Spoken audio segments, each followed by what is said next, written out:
صحرائے تھر دنیا کا وہ واحد صحرا ہے جو خوبصورت مناظر، قدرتی وسائل اور خوبصورتی سے مالا مال ہے،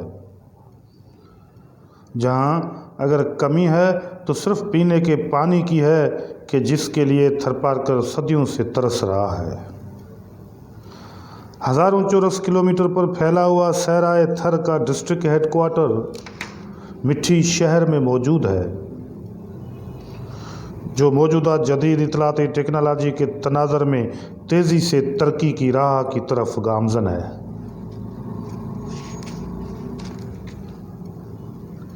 یہ شہر مٹھی سندھ کا سیاسی، ثقافتی اور تعلیمی، خواہ سوشل سیکٹر اور سیاحتی حوالے سے ہب بن گیا ہے، ایک مرکز بن گیا ہے۔ اسے آپ city of N G Os اور سٹی آف گیسٹ ہاؤسز بھی کہہ سکتے ہیں۔ جب ساون برستا ہے اور مور ناچتے ہیں تو ملک بھر سے لوگ اور سیاح تھر گھومنے کے لیے مٹھی کا رخ کرتے ہیں، اور اپنے ٹور کے لیے وہ مٹھی کو سینٹرل پوائنٹ بناتے ہیں۔ لہٰذا یہاں نیشنل لیول کے خوبصورت گیسٹ ہاؤس موجود ہیں جہاں لوگ ٹھہرتے ہیں اور تھر گھومتے ہیں۔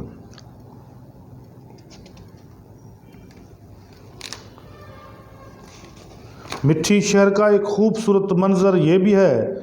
کہ یہ سندھ کا وہ واحد شہر ہے جس کے ارد گرد چاروں طرف سفید ریت کے لمبے اور طویل ٹیلے موجود ہیں، جسے سندھی زبان میں واریہ یا دڑا یا بھٹ بھی کہتے ہیں۔ ان کے بیچ میں موجود ایک حسین و خوبصورت تعمیراتی آرکیالوجیکل اسٹائل سے بنی ہوئی مٹھی شہر کی عمارتیں کسی جدید شہر کا پیش خیمہ لگتی ہیں۔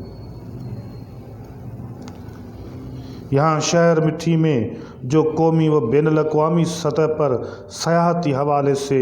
ٹورسٹ پوائنٹ موجود ہے وہ ہے گڈی بھٹ،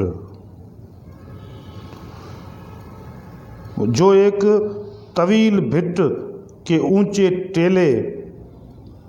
ریت کے ٹیلے پر موجود ہے، اور گڈی بھٹ تھر کے نامور سیاستدان سرگواسی امر جگدیش کمار ملانی کے نام سے ایک یادگار بھی موجود ہے۔ یہ وہی امر جگدیش ملانی ہیں جس نے تھر کے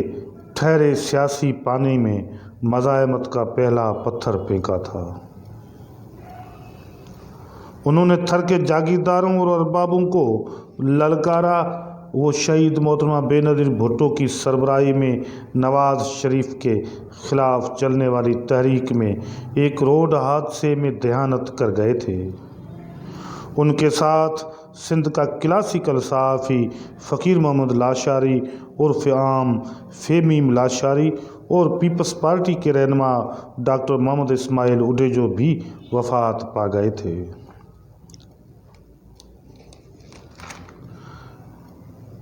جگدیش ملانی پیپلز پارٹی کے ایم پی اے رہ چکے ہیں۔ گڈی بھٹ یہ ان کے نام سے جڑا ہوا ایک یادگار ٹاور انتہائی خوبصورتی سے بنایا گیا ہے، اور گڈی پہ ٹھہر کر آپ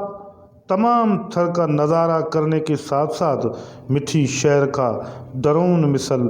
نظارہ بھی کر سکتے ہیں۔ گڈی بھٹ پہ ہوٹلز موجود ہیں اور دیگر سہولیات کی وجہ سے یہ پاپولر ٹورسٹ پوائنٹ بنا ہوا ہے، جہاں پاکستان بھر کے ساتھ باہر کی دنیا کے سیاح بھی گھومنے آتے رہتے ہیں۔ انتہائی حسین و دلکش مناظر رکھنے والے شہر مٹھی کے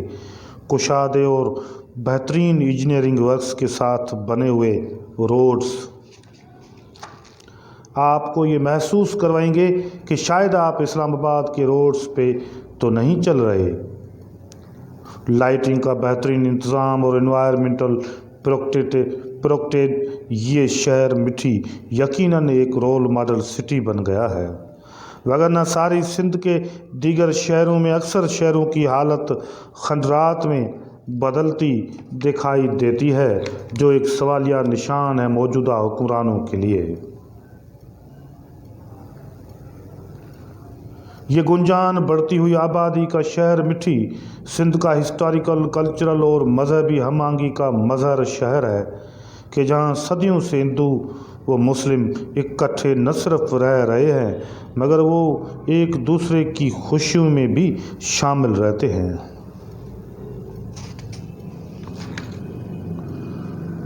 یہاں عید برات یا ہولی دیوالی کو لوگ آپس میں مل بیٹھتے ہیں اور خوشیاں مناتے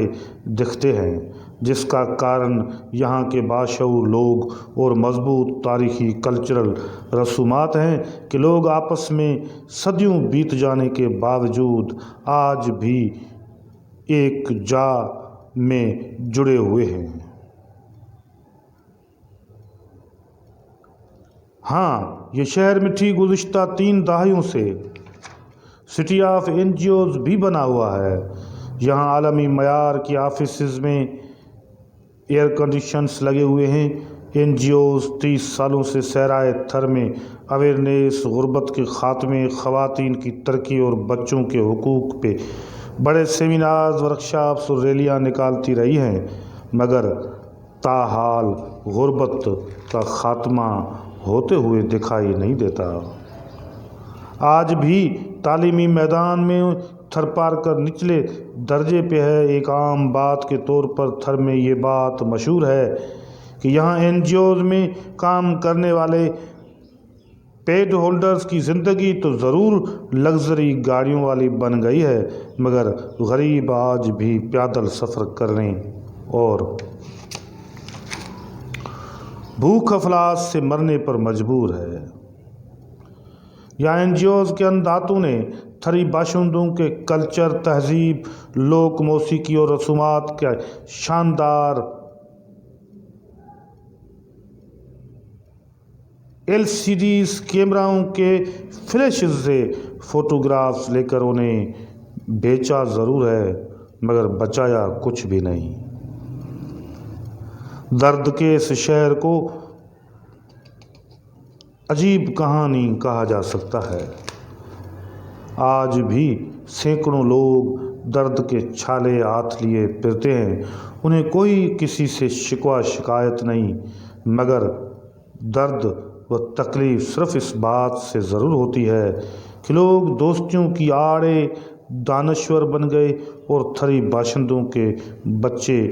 آج بھی بھوک اور افلاس سے موت کے منہ میں جا رہے ہیں۔ وگرنہ انتظامی نااہلی نہ ہوتی تو تھر کی سفید ریت، بڑے اور طویل ریت کے ٹیلے، صحرائیت، راسوڑے لوک گیت، میٹھے اور پیار بھرے داستان حیات، ہولی رنگولی، عید برات کی حسناکیاں، تھر کی حسین عورت کے ماتھے پہ جھومتا ہوا موریا، ٹیلڑی، سندور، گج کنجری، لمبی باہوں میں پہنی کھنچ اور گلے میں لٹکا ہار، دوہری ہنسلی، پیروں میں موجود پازیب کی جھنکار، ہاتھ کڑولے اور یہ گڈی بھٹکا رومانس کس کو نہ بھائے گا،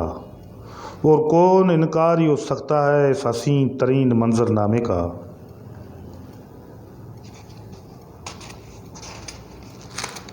ضرورت اس بات کی ہے کہ ادارے ٹھیک سے کام کریں، حقوق پہ سودے بازی کو بند کیا جائے اور میرٹ کی بنیاد پہ پیار سے لے کر روزگار اور حقوق تک سب ہی کو برابری کی بنیاد پہ پرکھا جائے تو یقیناً یہ حسین جوانی جیسا شہر مٹھی اور ہی خوبصورت لگنے لگے گا۔ کوئی دور تھا کہ جب صحرائے تھر کے اسلام کوٹ کے علاقے میں سندھ کے مشہور صحافی مرحوم عبدالرحمن نقاش کی سرپرستی میں سیو دی چلڈرین فنڈ کے تحت بچوں کی زندگیاں بچانے اور انہیں صحت کی بہتر سہولیات میسر کرنے کے سلسلے میں جو آج سے 30 سال قبل پروجیکٹ کی صورت میں پروگرام شروع ہوا تھا، تو وہ مرحوم عبدالرحمن نقاش ہی تھے کہ جنہوں نے تھر کے غریب اور غیور لوگوں کی نفسیات کو پرکھا اور ان کے حقوق کے لیے انگریزی اخبار میں آخر دم تک جنگ لڑتے رہے۔ ان کے خواب حسین تھر کے خواب تھے۔ نہ صرف مرحوم عبدالرحمن نقاش مگر صحرائے تھر اور اس کی خوبصورتی کے لیے مسکین جہاں خان کھوسرو سے لے کر کے آج تلک کئی داستان ایسے ہیں کہ جن لوگوں نے اپنی زندگیاں تھر کو بدلنے کے لیے وقف کر دی۔ ضرورت اس بات کی ہے کہ صحرائے تھر کے اس مرکزی شہر مٹھی اور اس ٹورسٹ پوائنٹ گڈی بھٹ کو اور بھی زیادہ خوبصورت بنایا جائے، ساتھ ساتھ میں تھر پار کر کے اہم ترین شہروں اسلام کوٹ، چھاچھرو، ڈیپلو، چہلار اور کانٹیوں میں بھی ٹورسٹ پوائنٹیں اور ٹورسٹ مراکز بننے چاہیے تاکہ ان علاقوں کے ارد گرد سیاح اور مقامی ٹورسٹ گھومنے پھرنے کے بعد آ کر کے ان شہروں کی رونقیں بھی دیکھ سکیں اور لطف اندوز ہو سکیں کہ صحرائے تھر کتنا حسین و خوبصورت ہے۔ یقینی طور پر اس کے حوالے سے کلچر ڈپارٹمنٹ متحرک ہوگا، اس سے متحرک ہونا بھی چاہیے تاکہ اور زیادہ ٹورسٹ پوائنٹس ڈیولپ ہو سکیں، جس سے تھر زیادہ ہی حسین لگنے لگے۔